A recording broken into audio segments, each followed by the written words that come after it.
Salut les Anacalypsiens, bienvenue dans cette nouvelle vidéo d'Anacalypsie. Aujourd'hui on se retrouve pour en terminer avec One Piece. Alors bien sûr vous voyez qu'on est que sur l'épisode 3, mais quand je dis que je vais en terminer, c'est que là je vais tourner à la suite toutes les vidéos sur les épisodes qui restent, du 3 au 8. Et comme ça il ne me restera plus qu'à faire le montage, mettre les vidéos en ligne, et comme ça vous n'aurez plus de trous entre chaque épisode. Enfin, de trous dans le sens où des fois il y a des semaines vides alors que normalement il devrait y avoir une vidéo. Mais comme justement je commence à avoir plus de temps libre puisque presque fini mon contrat de travail, du coup ça me permet de plus facilement tourner et ensuite faire le montage des vidéos. Voilà. Du coup, on est à l'épisode 3, pas d'histoire. Du coup, on va en parler et voir un peu ce que ça donne. Du coup, on ouvre sur le village de Siro, il y a 7 ans, avec Usopp qui fait croire que les pirates sont en approche tous les jours et cependant des années. Alors ça, c'est très bien adapté, hein, le manga, c'est totalement ça. De toute façon, le but de l'histoire d'Usopp, c'est que le mec a tellement répété ses mensonges que au moment où ça arrive, personne ne le croit et que tout le monde se retrouve dans la merde. Je sais plus de quelle histoire c'est tiré à la base. Parce que c'est pas One Piece qui a inventé ça. Je sais que ça vient d'une histoire à la base et qui reprend ça. Bref. Mais en gros, voilà, c'est l'histoire d'une personne qui ment tellement que au moment où une catastrophe arrive, et ben plus personne ne le croit. Et du coup, c'est ce qui va se passer ici. Bien qu'au bout d'un moment, l'adaptation va prendre des libertés, mais sur ce point-là, en tout cas, on est plutôt fidèle. Luffy va créer son drapeau, voilà, et on remarque son talent naze pour le dessin. Alors ça aussi c'était plutôt sympa, parce que pour certains qui connaissent pas l'univers de One Piece à la base, vont se dire ah ouais ok c'est quoi ça? Alors que dès qu'on connaît le manga ou l'animé, effectivement c'est un tout petit bout du truc, mais un tout petit bout qui quand même fait une belle référence au manga. Bref. En tout cas, moi j'ai bien aimé que Luffy fasse son drapeau pourri, enfin pourri dans le sens où il est moche, hein, alors que lui en plus il adore. Voilà, j'ai bien aimé ça. Même si c'était pas obligé de le montrer en soi. J'aurais pu directement faire le beau drapeau, mais voilà, j'aime bien le petit clin d'œil. Ensuite, on a Luffy qui annonce qu'il veut un gros navire pour les chapeaux de paille. Mais les autres ne se considèrent pas encore comme un équipage. Bon, ça colle pas trop au manga. Enfin, effectivement, Luffy, quand il démarre l'aventure tout seul, il dit qu'il aimerait avoir 9 compagnons, je crois, un truc comme ça. Bon, de toute façon, dans sa tête, il a déjà à peu près l'archétype des compagnons qu'il aimerait avoir. Effectivement, il sait pas naviguer, donc il aimerait une navigatrice. Il sait pas forcément cuisiner, donc il veut un cuisinier. Enfin bref, il veut des gens qui peuvent compléter ce que lui ne sait pas faire.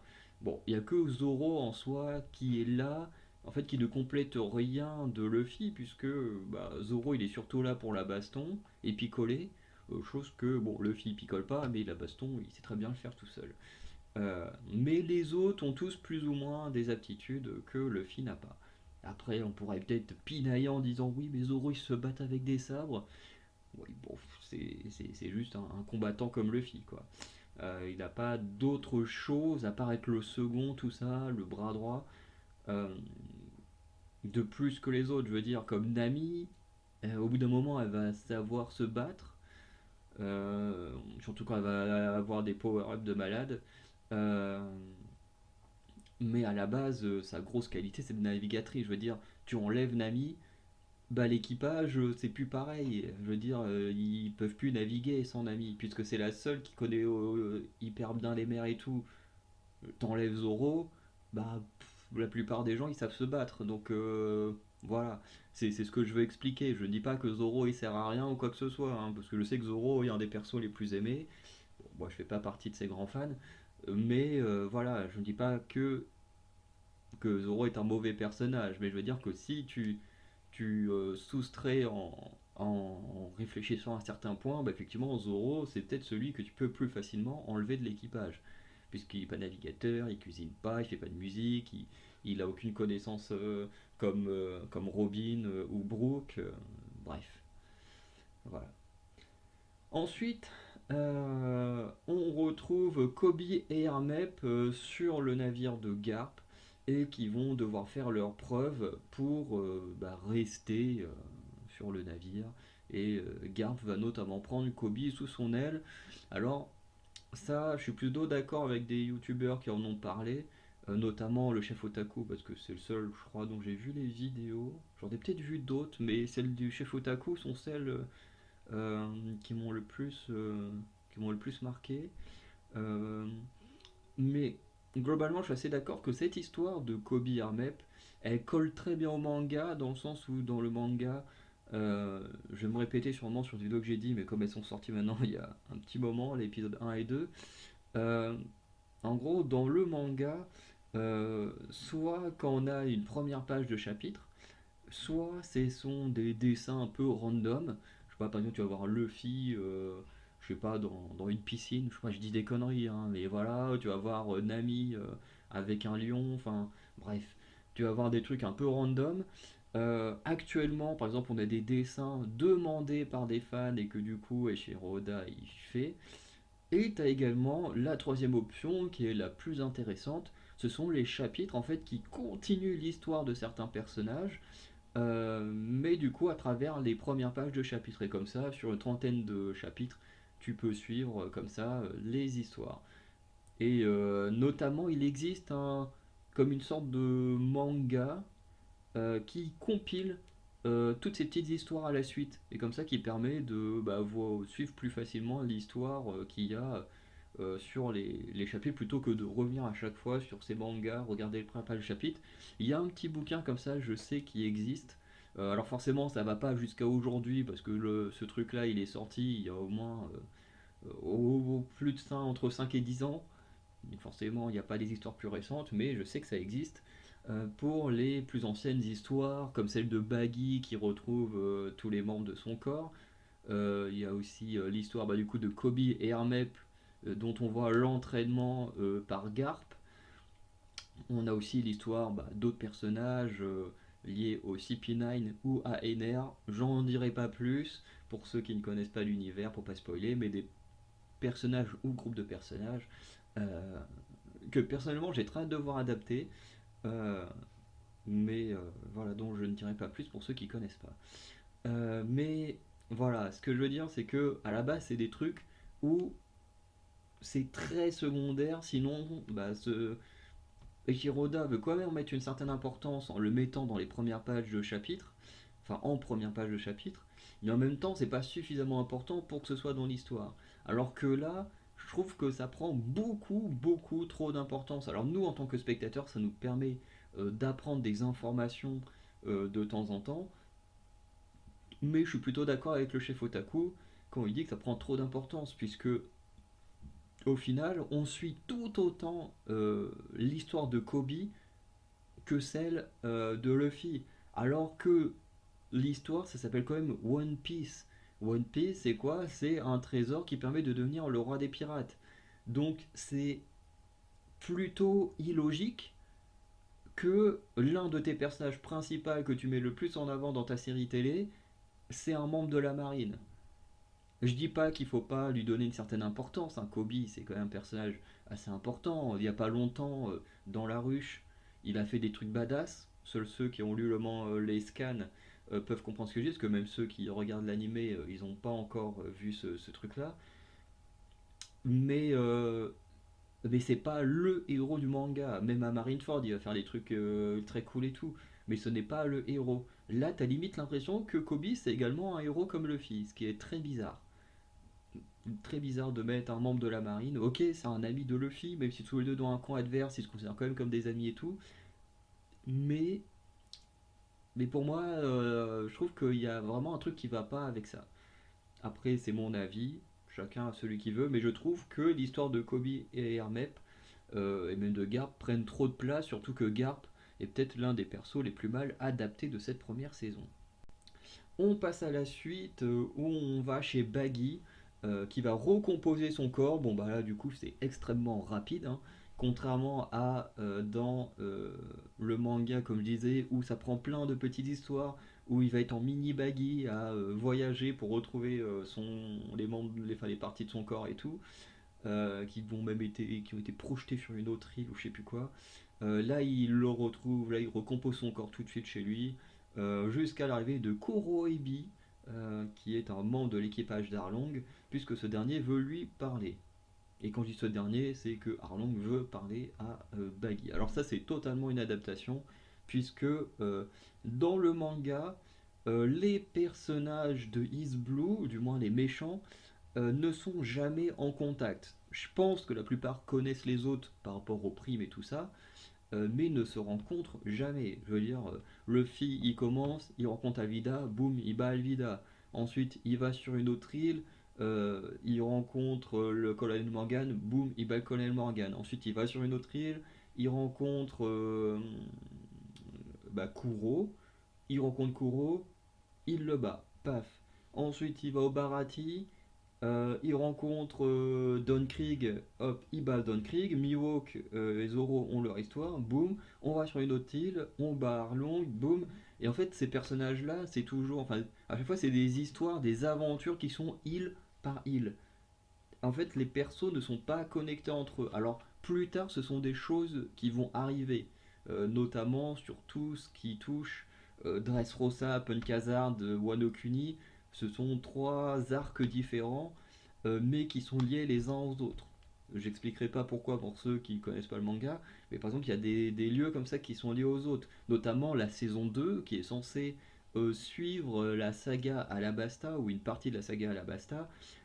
Tout ce qui s'y passe est lié, plus ou moins. Pas forcément les gens qui vivent sur les îles, mais il y a des petits détails à chaque fois qui sont liés à ce qui se passera à Alabasta à la fin. Donc c'est des choses qui arrivent un peu plus tard, mais en tout cas à Ice Blue dans le manga ça n'arrive pas. C'est une adaptation qui moi me dérange pas plus que ça.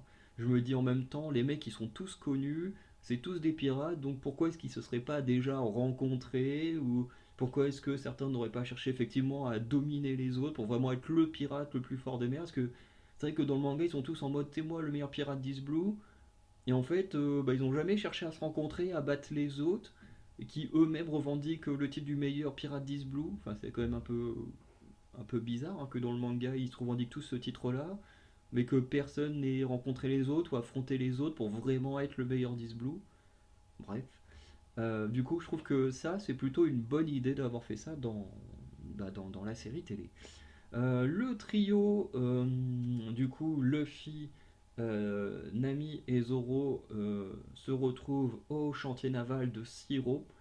Alors, j'ai pas le souvenir qu'il y ait un chantier naval à Siro. Enfin, des vieux souvenirs que j'ai de cet arc-là, dans mes vieux souvenirs, il n'y a pas de chantier naval. C'est un peu une réadaptation, mais logique par rapport à ce qui est censé se passer dans cet arc vers la fin.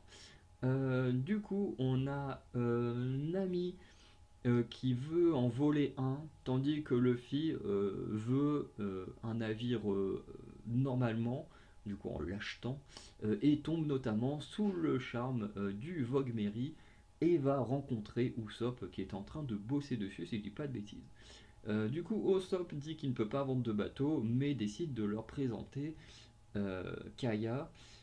Et du coup, dans le manga, j'arrive pas à me souvenir comment Luffy et Usopp se sont rencontrés. D'ailleurs, j'ai même pas le souvenir de si Kaya a rencontré Luffy et la clique.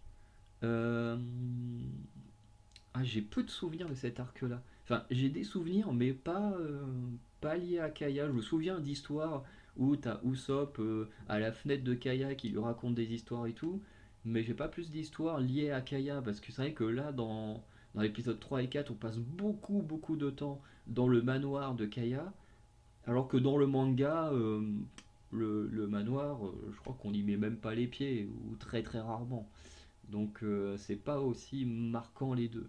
Enfin, du moins, les chapeaux de paille de mémoire n'y mettent pas les pieds. De toute façon, comme je l'ai déjà dit sur cette chaîne, si vous avez vu ma vidéo que j'ai fait sur les changements, voilà, je vais bientôt recommencer One Piece au début. Je pense que je vais même commencer à lire les chapitres bientôt, même dans la semaine, je pense. Mais tout ça pour dire que du coup ça va me permettre de me remettre les idées en place sur ce qui s'est passé au tout début de l'histoire, parce que j'en ai des souvenirs, mais pas suffisamment pour me souvenir en détail de ce qui se passe. Mais en tout cas, c'est plutôt sympa. Ensuite, on a Usopp du coup qui amène le trio jusqu'à la maison de Kaya, hein, comme je disais. Voilà. Et on apprend que c'est son anniversaire à Kaya, donc ça c'est plutôt une bonne adaptation du manga, puisque c'est bel et bien l'anniversaire de Kaya, puisque tout l'enjeu se joue sur le fait qu'elle va devenir majeure. Du coup, Usopp présente le trio comme étant son équipage. On a Nami qui est très contente parce qu'elle voit que Kaya est riche et elle se dit ah ouais, je vais pouvoir la voler. Bon, voilà. Usopp va offrir un caillou à Kaya en faisant croire qu'il s'agit d'une perle géante qu'il a récupéré en combattant un poisson rouge géant. Alors ça, c'est très très intéressant puisque ça fait partie des mensonges que raconte Usopp.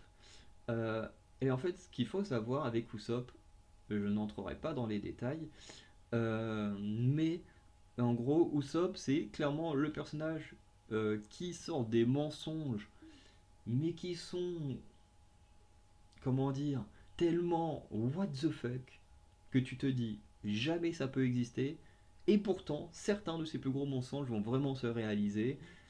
Et alors, dans le manga, ce truc du poisson rouge géant, ça va vraiment se produire. Alors il va pas voler une perle géante, un poisson rouge géant, mais on va vraiment voir un poisson rouge géant dans le manga. Est-ce que dans l'animé, ils vont avoir le budget de faire ça dans la saison 2, puisque c'est censé se passer sur un arc lié à Alabasta? Est-ce que ou Netflix aura le budget pour faire un truc comme ça en CGI? Je sais pas. Mais en tout cas, soit c'est un clin d'œil au manga, soit ils vont encore plus appuyer le truc en le faisant apparaître. Mais voilà. Et du coup, on a Kaya, dont on se rend compte qu'elle vit beaucoup d'une maladie, et notamment des histoires d'Usopp qui lui racontent tout et n'importe quoi. Ensuite, on a le trio qui a eu l'occasion du coup de se laver, de pouvoir se changer, parce qu'effectivement, il n'y a pas de douche hein, dans le petit navire dans lequel ils sont. Ce qui va changer sur les autres navires, bien que du coup, il y a un rythme de vie, mais voilà. Euh, voilà, ils vont être plutôt classe dans leur nouvelle tenue. Nami va avoir un discours contre les riches, n'appréciant peu ces derniers. Alors ça, c'est un discours qui est débile euh, par rapport au personnage de Nami. Et d'ailleurs, c'est un point que le chef Otaku a bien mis en avant dans ses vidéos, c'est que Nami, c'est une fille qui aime l'argent. Effectivement, ça c'est très très mal adapté dans le manga. Alors le perso est très bien adapté, mais ce détail-là est pas bien fait du tout. Le truc c'est que Nami, certes, elle vole pour son histoire liée à Arlong, mais pas que. Nami, elle vole aussi de l'argent juste parce qu'elle kiffe l'argent. Je veux dire, dans le manga, elle a toujours ses yeux qui se transforment en berry dès qu'elle voit de l'or ou qu'elle peut se faire du fric facile ou quoi que ce soit. C'est une femme qui kiffe l'argent. Donc, adapter Nami en l'utilisant et en lui faisant sortir de sa bouche, ouais, je vole des trucs parce que je déteste les riches, alors que la meuf, elle vole tellement d'argent qu'elle est bien plus riche que certaines personnes chez qui elle va. Notamment dans le manga, elle vole tellement de trucs, même Kaya à côté, elle est pauvre. Enfin, je veux dire, c'est ridicule. C'est ridicule. Après, bon, le problème de Nami, c'est l'équipage, hein, parce que c'est arrivé plusieurs fois que l'équipage se retrouve sans argent parce qu'ils ont dépensé leur argent n'importe comment. Du coup, c'est Nami qui gère les finances et surtout qui se fait beaucoup de bénéfices sur le dos de ses camarades. Mais c'est pour dire à quel point l'argent, c'est son kiff. Et je comprends pas pourquoi ils l'ont adapté en mode ouais, moi je vole contre les riches, nanana. Ok, surtout que Arlong, c'est même pas quelqu'un de riche. Enfin, je veux dire, encore ce serait un riche qui ait détruit sa vie, je comprendrais le discours, mais c'est même pas le cas. Dans son discours, il vient de nulle part. Il vient de nulle part parce qu'en plus, elle a eu tout ce qu'elle souhaitait quand elle était enfant, jusqu'à l'arrivée d'Arlong et tout. Arlong n'est même pas riche, donc en fait, il n'y a aucune raison à ce qu'elle déteste les riches. Aucune raison. À part la jalousie, peut-être, voilà. Mais elle s'est déjà mis tellement de thunes de côté qu'elle est même plus riche que Kaya. Enfin bref, j'ai pas compris ce discours, qui est totalement ridicule et totalement à l'inverse de l'essence de Nami.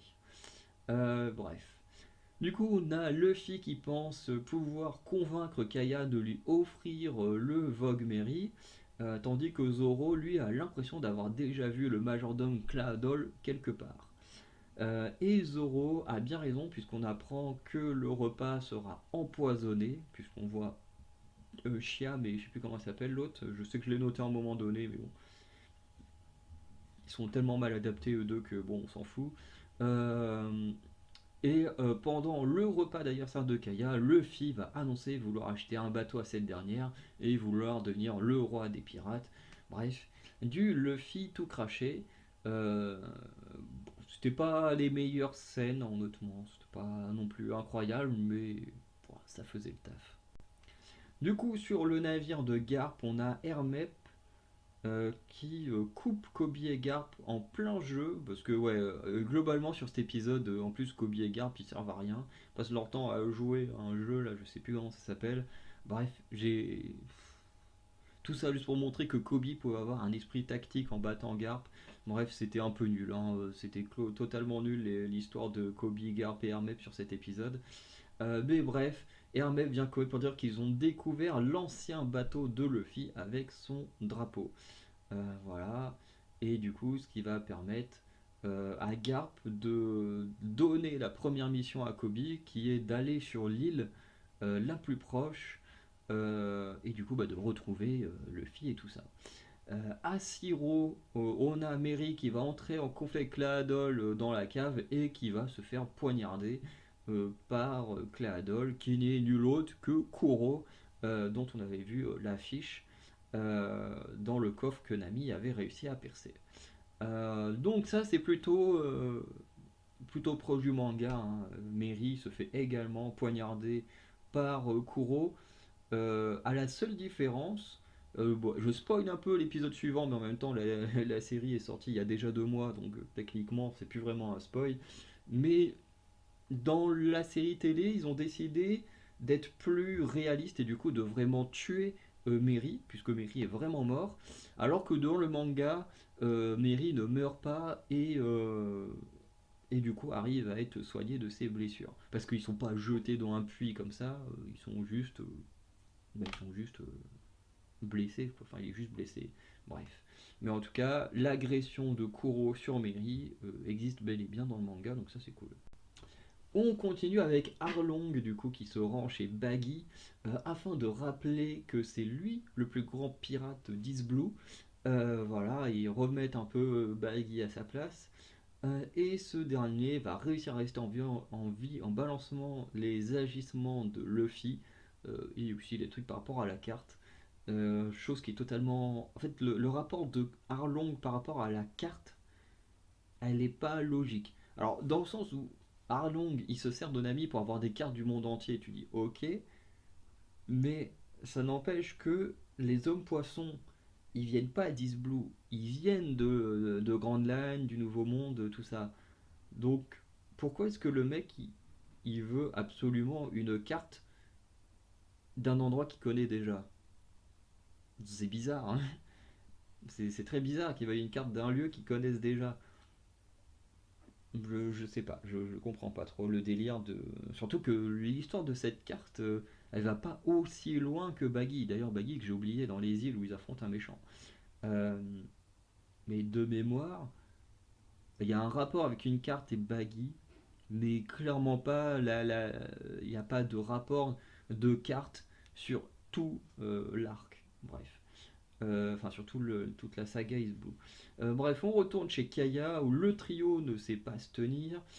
Zoro, on le retrouve en train de chercher de l'alcool au lieu de dormir. Luffy, au lieu de dormir, il est en train de chercher de la bouffe. Et en plus, l'imbécile, il va bouffer les trucs empoisonnés. Heureusement que son corps en caoutchouc va le sauver. Et Nami, elle, est en train de faire un cambriolage jusqu'à ce que voilà, elle se fasse choper par Kaya. Kaya qui va prouver à Nami que les riches ne sont pas tous méchants, nanana, on s'en bat les couilles, puisqu'elle fait preuve de charité et de gentillesse envers Nami. Euh, j'ai trouvé le discours de. Enfin, ce qu'ils veulent démontrer, je trouvais ça un peu ridicule parce que t'as pas besoin de nous l'appuyer comme ça. On le sait tous qu'il y a des riches qui sont cons, des riches qui sont cool, qu'il y a des pauvres qui sont cons, des pauvres qui sont cool, des gens de la moyenne classe qui sont cool et d'autres qui sont cons. Enfin, je veux dire, c'est pas l'argent qui fait que t'es quelqu'un de bien ou quelqu'un de mauvais. C'est juste ton comportement, comment tu agis, comment tu utilises ces choses-là. Je veux dire, on n'a pas besoin puis de toute façon, c'est totalement illogique avec Nami. Enfin, je veux dire, on essaye de remettre Nami sur le droit chemin, alors que bah, dans le manga, Nami, elle s'en bat les couilles d'être sur le droit chemin. Elle, tout ce qu'elle veut, c'est du flouze, n'importe qui, enfin, peu importe à qui elle le vole, quoi. Elle extorque même ses propres compagnons. Donc, là-dessus, le rapport entre Nami et l'argent dans l'adaptation est très mal foutu. On découvre ensuite un petit peu de flashback d'Usopp en découvrant qu'il est orphelin puisque sa mère est morte et que son père bah, est membre de l'équipage de Shanks le Roux. Voilà, et qu'il connaît Kaya depuis tout petit. On apprend également que bien qu'il raconte toujours des histoires, Kaya trouve un réconfort dans ses histoires. Elle n'est pas conne, c'est très bien que ce sont des mensonges, mais ça lui permet de se divertir, de se sentir bien, puisque un peu comme dans le manga, bah, Kaya ne peut pas sortir du manoir. Elle est tout le temps enfermée dans ce manoir avec sa maladie. Et ce qui fait que bah, c'est les histoires complètement what the fuck d'Usopp qui lui permettent bah, du coup de s'évader un peu de ce lieu fermé où elle est un peu prisonnière, quoi. On découvre aussi, comme je viens de le dire, que le père d'Usopp est un pirate du nom de Yasop, et Luffy l'a très bien connu puisqu'il fait partie de l'équipage de Shanks, ça je l'ai dit il y a 2 secondes. Donc ça c'est plutôt intéressant parce que dans le manga, j'ai pas le souvenir que Luffy et Usopp aient un moment cet échange en mode ah ton père c'est machin, je le connais bien, et voilà. Et là j'ai trouvé bien qu'ils le mettent en avant parce que effectivement par rapport au manga, à part dans One Piece Red, le film, ce qui est pas terrible, j'ai pas le souvenir d'une conversation entre Luffy et Usopp en mode ah tiens je connais ton père, je l'ai connu quand j'étais gamin, machin. Bon, après, c'est comme ça, hein. Nous, en tant que spectateurs, on le sait au bout d'un moment, mais c'est vrai que je me souviens plus de si c'est autant mis en avant que ça. On termine du coup avec Luffy, comme je disais, comme un con, va bouffer la marmite remplie de poison, qui à la base est destinée à Kaya, ce qui va le mettre KO. Tandis que Zoro et Usopp vont découvrir le corps de Mary, mais aussi Kuro, le fameux chat noir. Et on apprend que le Kuro qui avait été arrêté par le colonel Morgan était un faux Kuro. Chose qui est totalement vraie dans le manga. Dans le manga, c'est ce qui se passe. Du coup, c'est un faux Kuro qui est arrêté afin que bah, du coup, le vrai puisse changer d'identité pour son plan, du coup, qui était de devenir Claadol pour extorquer une fortune euh, à, euh, à Kaya, puisque ses parents étant mortes, dès qu'elle devenait adulte, elle touchait tout l'argent de ses parents. Du coup, bah, lui, il manipulait Kaya pour que cette dernière le mette sur son testament, et comme ça, ensuite, il la tué, il se faisait toute la fortune. Bref, pour un pirate, c'est quand même très bizarre. Même dans le manga, hein, tu dis, le mec, c'est un pirate, et il fait des plans sur des années et tout pour gagner une fortune, alors qu'en fait, il a juste à venir, à piller le village et à prendre l'argent, quoi. Bref, c'est un peu con. Enfin, je veux dire, c'est un pirate très très chelou, Kuro, hein. Même par rapport au manga, hein. Je critique pas que la série, mais même niveau manga, Kuro, c'est quand même un pirate très chelou. Euh, on apprend aussi, enfin, on a Zoro qui va tenter de le combattre, mais qui va être vaincu par un des bras droits de Kuro qui va juste le frapper par derrière, si je dis pas de bêtises. Tandis que Usopp, lui, il va s'enfuir. Du coup, après sa nuit avec Kaya, Nami va décider de reposer tout ce qu'elle a volé. Pareil, ça n'est toujours pas notre Nami. Nami, elle vole, elle s'en bat les couilles. Je veux dire, c'est décevant ça. Et Usopp va tenter d'alerter le village de la venue des pirates, mais comme on le disait en début d'épisode, eh ben, plus personne ne le croit puisqu'il fait ça tous les jours depuis qu'il est enfant. Voilà. Et du coup, là, on a le rapport qui change au manga. C'est que dans le manga, du coup, la marine n'est pas du tout là. parce que de toute façon, l'équipage chapeau de paille n'est pas du tout traqué, personne ne les connaît. Mais là, ici, il y a la marine avec Kobe qui apparaît en disant qu'il croit Usopp du danger auquel doit faire face le village de Siro. Bref, pour cet épisode, on a un épisode sympa. C'est pas du tout le meilleur de la série, parce que les épisodes sont quand même parfois un peu longs pour ce que, entre guillemets, ce que ça raconte. Je veux dire, là on a un épisode qui en gros est juste là pour installer ce qui va se passer par la suite. Le truc c'est qu'en soi tu peux faire un épisode un peu plus long et coter des choses des deux côtés et garder l'arc sur un épisode. Parce que là globalement t'as un épisode où on t'installe juste tout ce qu'il faut pour comprendre, enfin pas pour comprendre, mais pour en arriver à la bataille qu'il y a dans l'épisode suivant, parce que l'épisode suivant c'est beaucoup plus de baston qu'autre chose. Euh, et du coup c'est très dommage. Parce que là, ça fait un épisode très long, avec une amie qui, sur le côté de l'argent, est très mal adaptée. On a des passages avec Kobe et Garp, j'en ai peu parlé, mais ils sont totalement inutiles, dont on s'en fout complètement. Après, le reste, ça va. Sauf que on se fait chier, quoi. C'est quand même entre 40 et 50 minutes d'épisode où on est juste en train de t'installer un contexte pour la suite. Alors qu'il y a plein de choses qui peuvent être enlevées. T'enlèves Garp et Kobe, tu gagnes du temps. T'enlèves Baggy et Arlong, pareil, tu gagnes du temps. T'enlèves les morales de Kaya sur l'argent et on garde notre Nami normal. Tu gagnes du temps et tu peux placer la bataille finale sur le même épisode. Et là, ils ont décidé de faire ça en deux épisodes, mais ce qui fait qu'on a quand même cet épisode 3 qui est quand même plutôt indigeste. Il se passe plein de choses intéressantes, plein de choses bien adaptées, mais ça reste quand même assez indigeste par rapport à ce qu'ils auraient pu faire. Il y a plein de trucs qui sont totalement inutiles en termes d'adaptation et on aurait pu raccourcir tout ça. Parce que cet épisode 3, je peux vous le dire que c'est sûr, l'épisode 3 et 4, c'est pas des épisodes que j'ai envie de revoir. Encore une fois, j'ai dit, il y a des trucs qui sont bien adaptés, d'autres moins. C'est pas mauvais, mais j'ai pas envie de revoir cet épisode, hein. Le 4 non plus d'ailleurs, hein. Après, c'est normal, j'ai déjà raconté, mais moi je suis un gros fan de Sanji. Et même quand j'avais relu le manga il y a presque 10 ans, parce que j'étais encore au lycée quand. Non, c'était au début de la fac, donc c'était il y a un peu moins de 10 ans. C'était il y a 6 7 ans à peu près, quand j'avais commencé à relire le manga. C'est vrai que jusqu'à l'arrivée de Sanji, c'est pas que je m'ennuyais, mais quand même, j'attendais avec impatience que mon Sanji arrive.